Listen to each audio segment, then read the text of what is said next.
Hi everyone, it's Shireen here from Resilient Essence, and today I want to talk about something that is so often misunderstood, overlooked, and even dismissed: parenting gifted kids.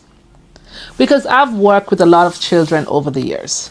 Children with autism, children with ADHD, sensory needs, speech and language difficulties, emotional regulation struggles, and lots more. But some of the most misunderstood and honestly some of the most underserved are the ones who are gifted.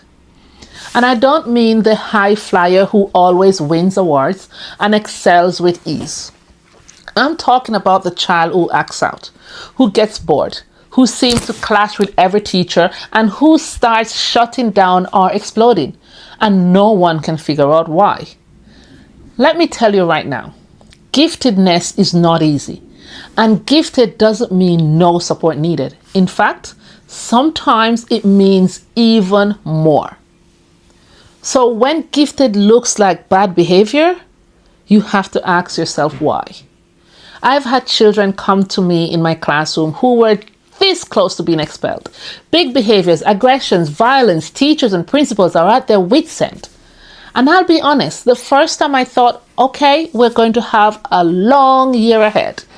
But the more time I spent with that child, the more I realized this wasn't just behavior. This was communication. They were bored. They were understimulated. Their work was far below their level, and they were screaming for challenge in the only way they knew how. We think giftedness means a child who behaves well, answers questions quickly, maybe even skips a year. But I've worked with gifted kids who have had massive meltdowns, who couldn't cope with the noise and unpredictability of a mainstream class, who were extremely verbal or completely pre-verbal and still 3 steps ahead cognitively. One of the biggest myths we need to break is this: giftedness is not the opposite of disability. A child can be both gifted and struggling. We call that twice exceptional 2E, and it's more common than people actually think. So let me paint a picture of my own classroom. This year, I have 1 child in 2nd class, 1 in 4th class, 2 in 5th class, and 2 in 6th class. But in terms of ability, my 2nd class child is working at a 4th or 5th class level. One of my 5th class children is operating at a junior infant level, and the other one is operating at a 6th class or 1st year level. And one of my 6th class students is more likely a 3rd class academically, while the other one is working at their right level. Add in sensory needs, add in speech delays, add in behaviors, add in regulation plans, and somehow I'm supposed to deliver individualized learning to each one while keeping everyone calm, safe, and engaged. Let me tell you, something will slip if you don't have a strong team. And you know who often gets the least attention? The gifted child. Because they look like they're managing. They are not the crisis. They are not hitting. They are not running out the door. So we think they'll be fine. They are bright. But they are not fine. So this is how gifted kids fall behind.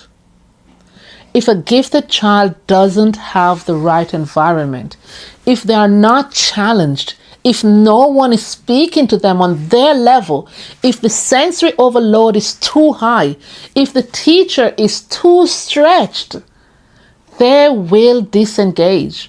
They will become emotionally withdrawn, or they will start acting out to create stimulation, even if it's a negative attention. And you know what's heartbreaking? By the time we realize what's going on, we've already labeled them difficult, oppositional, disruptive. But these are not bad kids. They are smart, sensitive, often intense children who are trying to survive in a system that wasn't built for them.